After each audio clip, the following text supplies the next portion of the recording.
आगे बढ़ते हैं।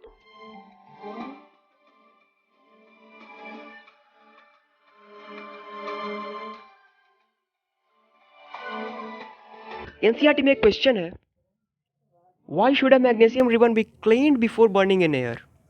आप लोग को स्क्रीन पे दिख रहा होगा। एनसीईआरटी के जो एक्टिविटीज़ टेक्स्ट बुक होता है उसमें क्वेश्चंस हैं।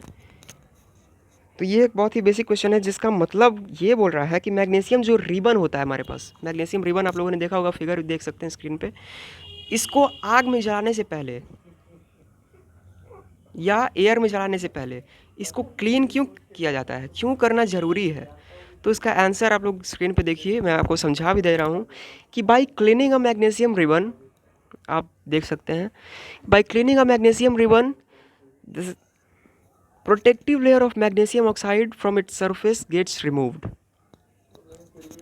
and it may readily combine with oxygen that present in air. That's why a magnesium ribbon be cleaned before burning in air.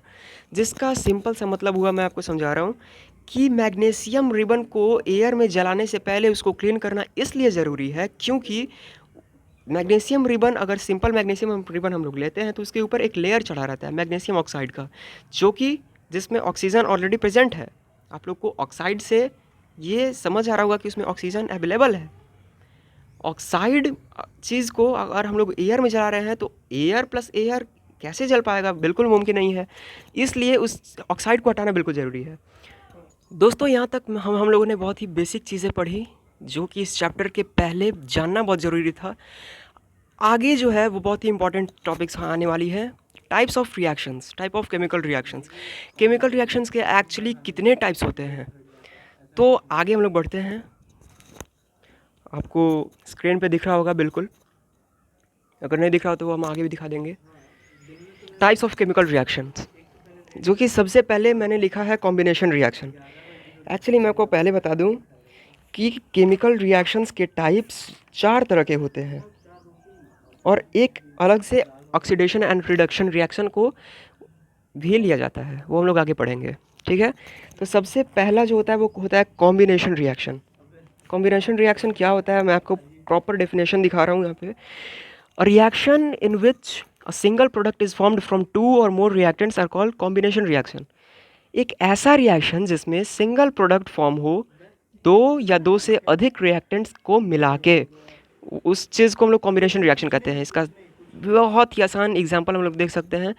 CaO plus H2O is equal to CaOH to the power whole 2। Okay, CaOH2।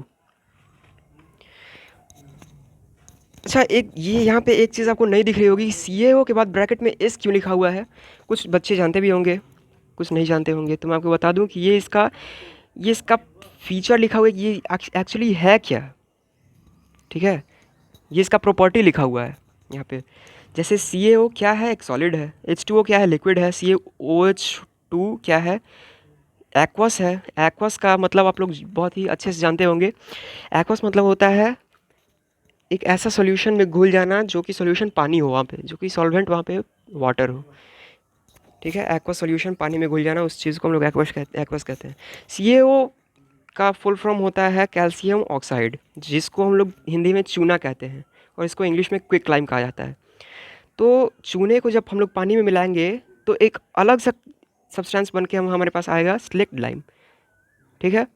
और जब इसको हम लोग मिलाएंगे दोस्तों, तो यहाँ पे एक अजीब सा कुछ अलग सा देखने को मिलेगा, जिसमें जैसे हम लोग पानी में अगर चूने को डालें तो एक बहुत ही हीट, बहुत ही तेज़ हीट हम लोग को रिलीज देखने को मिलेगा।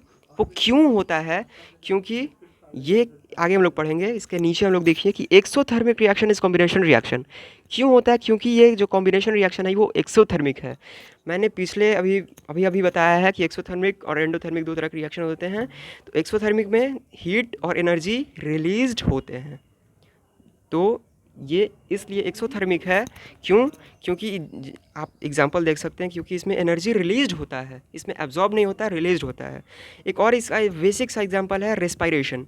हम लोग जब ब्रीद करते हैं, ब्रीद छोड़ते हैं, सांस लेते हैं, सांस छोड़ते हैं, वो जो प्रोसेस है रेस्पिरेशन, वो भी एक एक्सोथर्मिक रिएक्शन है वो एक कॉम्बिनेशन रिएक्शन है। क्यों है इसका डिटेल में हम लोग पढ़ेंगे लाइफ प्रोसेस में, बायोलॉजी का लाइफ प्रोसेस जो चैप्टर है उसमें इसका डिटेल दिया है कि क्यों ये एक्सोथर्मिक रिएक्शन है।